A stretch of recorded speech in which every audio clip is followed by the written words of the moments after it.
You know, we are blessed all the way around Australia with magnificent beaches. And beaches are a great place to catch lots and lots of fish. Right in front of us here, we're on the south coast of New South Wales, and right in front of us here is a fantastic gutter. You can rock up to any beach and cast a line in, but the chances are you ain't going to catch a fish unless you're fishing a good gutter. A gutter is basically an area where fish will come into a nice deep hole, they'll find bait, they'll come in nice and close to the beach, and you can catch all sorts of great species from tailor, salmon, flathead, whiting, brim, and they're right at your doorstep. Hopefully today we can get a few for you guys, show you just a few techniques to help you catch a great feed of fish.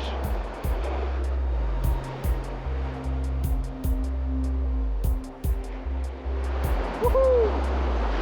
That's singing. Feels like a better fish. It's got that trademark thud, thud, thud of a salmon, but you never know. There's also some big brim in these gutters.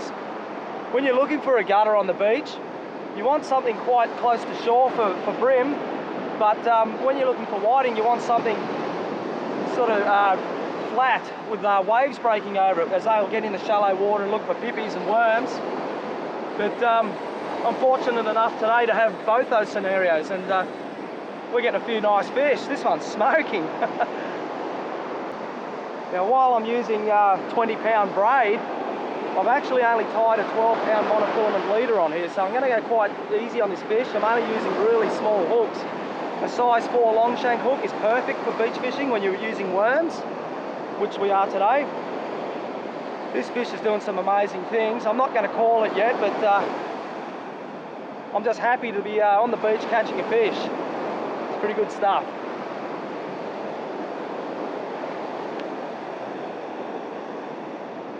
Probably another good tip too when you're catching fish off the beach is to stay high. Don't get down too low because you can't control the fish, and you want to follow the fish along also.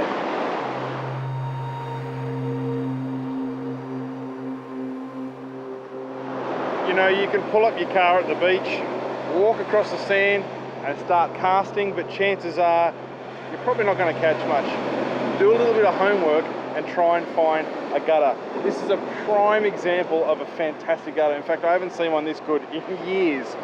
The way you pick them, this is very, very important. Basically what you're looking for is waves breaking in the background, and then they're basically just forming back to flat water and then breaking against the shore again. So between the two breaks, you have a dark green piece of water, which generally means there's deep water between you and the breakers. Here you can actually see it form. It's very, very wide to the right hand side, and then the gutter itself stretches all the way along the edge of the beach. Gone are the days, guys, where you whack on a big snapper lead, you're using a rod that's as thick as your leg, and you're casting for 4,000 kilometers. You don't need to do that. This gutter is literally at our feet. I could fish this with a 6-foot rod if I wanted to. So a breaking wave in the background, nice, clear, deep, dark water, and then the shore break in front of you. Anywhere between there, you're generally going to find a gutter, and that's where you're going to find your fish. The reason why I just took off down the beach then, because I don't want the line to run across the beach. What happens is the waves will hit the line and put a bow in my line. As soon as I get slack line, especially with braid, that hook could fall out of this fish's mouth. So I want to keep in direct contact with him, and I want to stay straight up and down with him like this.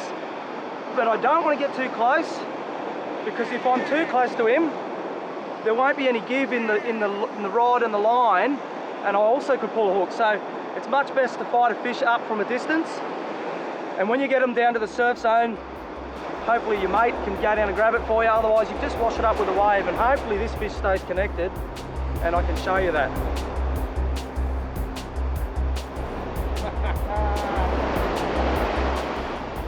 That is the key. You find the gutter, you find the fish. I think this is just a nice little salmon. Here he comes up on the sand. Yep, little pup.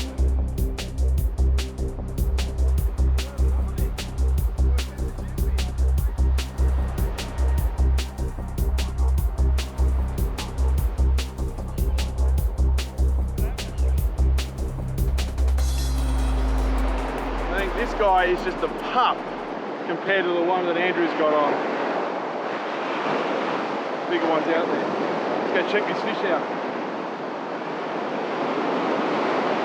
I've got a good visual on it. It is a salmon. I'm only using a really small hook, so I don't want to pull the hook on it. So I'm just going to take the time and get it on the beach to show you guys. You know, growing up for me, fishing off the beach was all about the longest possible rod, the heaviest possible rod, a big reel with heaps of line. Well, those days are gone. And not only that, they'd weigh a ton. These new rods from Daiwa are such good rods to use off the beach. This guy here is probably a third of the weight of a traditional surf rod. It's all carbon. It's probably even stronger than your traditional surf rod. It's very, very light. So I can fish one-handed off the beach for hours and hours and hours, and it's not going to weigh me down. A lot of guys, they end up sticking their rods in the holder because they're just too heavy to hold. Not these guys. They're almost like using a Finesse brim rod, but in a bigger version. You feel every bite through the carbon blank. They really are very, very nice. And of course, the reel we're using here from Daiwa has a mag seal, and the body is made of Zion. So basically, it's the same as, it's like a carbon body. Corrosion resistant. How important is that when you're constantly fishing from the beach? Very, very smooth, and it has a great feature that I love on these reels. It's called a quick drag. You can see it on the top there, it says quick drag. Basically what that means is that with half a turn, just a half little turn like that, you've got a lot more drag pressure. So you're not fiddling trying to do up your drag if you hook that really big fish. Half a turn and you've got great pressure on a big fish.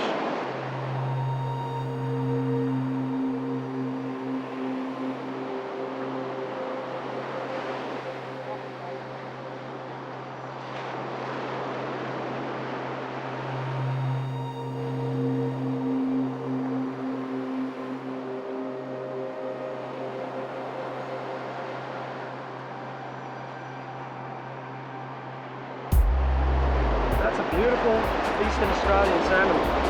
That's as big as you're going to catch them on this particular beach on the east coast of Australia. They do get a lot bigger, quite a substantial, a lot bigger actually. But pretty happy with that. I'm going to get the hook out of it and give you a good look at this fish.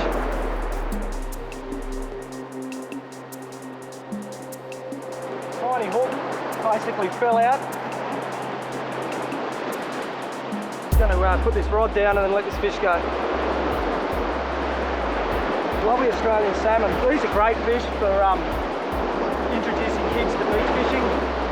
They're kid friendly, they've got no spines on them, they're quite easy to touch, they fight really well, and they're in abundance on the eastern side of the coast. So I'll get this guy back to provide you a little bit of fun when you come down.